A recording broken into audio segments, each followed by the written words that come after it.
Programang ito ay rated SPG. Striktong patnubay at gabay ng magulang ang kailangan. Maaaring may masiselang tema, lengguwahe, karahasan, sexual, horror o droga na hindi angkop sa mga bata. Maligayang pagbabalik mga kaibigan at welcome back sa ating munting channel. Kinausap ni Rigor si Santino upang magpasama sa kanilang kapitbahay na si Marsing para sa lamay ni Edwin. Tumanggi si Santino sa alok ni Rigor dahil nakonsensya nga siya sa ginawa niya kay Edwin at alam niyang siya ang dahilan kung bakit pinaglalamayan na ngayon si Edwin. Ngunit napilitan pa rin si Santino na sumama kay Rigor dahil para kay Rigor dapat lang na magrespeto sa kanilang kapitbahay. Nang dumating na si Santino at Rigor, nilapitan ni Marsing si Santino at sinabing kailangan na magbabayad si Tanggol sa ginawa sa kanilang anak na si Edwin dahil ito na nga lang daw ang naiwan sa kanila na wala pa ng dahil kay Tanggol. Ang hindi alam ni Marsing, nakausap lang niya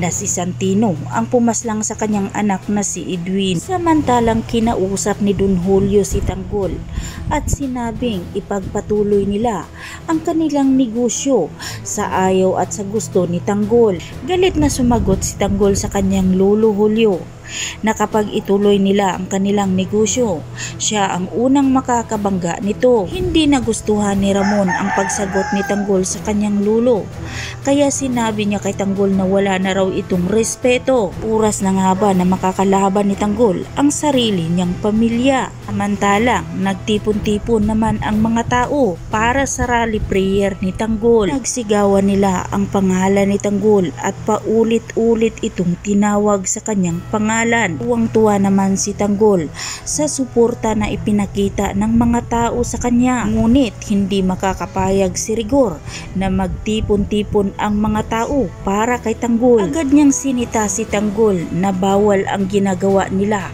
dahil tapos na raw ang pangampanya at isinigaw niya sa mga tao na kapag mananalo si Tanggol, walang magagawang matino sa buong Manila kundi sakit ng ulo. Galit na sumagot si Tanggol kay Rigor. Agad niyang sinabi na nagkakamali raw ito dahil kapag siya ang mananalo at makaupo na, una niyang tatanggalin ay si Rigor. Sunod niyang tanggalin ang mga pulis na kagaya kay Rigor. Napikon naman si Rigor at galit na galit.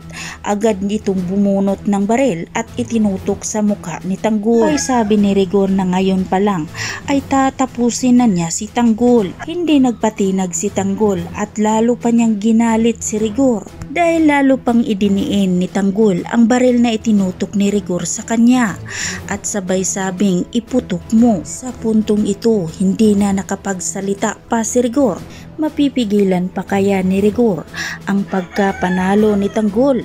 Yan ang ating aabangan mga kaibigan at pakatutukan dito lang sa APJ Batang Quiapo. At wag po sana ninyong kalimutan na i-like, i-share at pahingi na rin ng isang subscribe. Maraming salamat.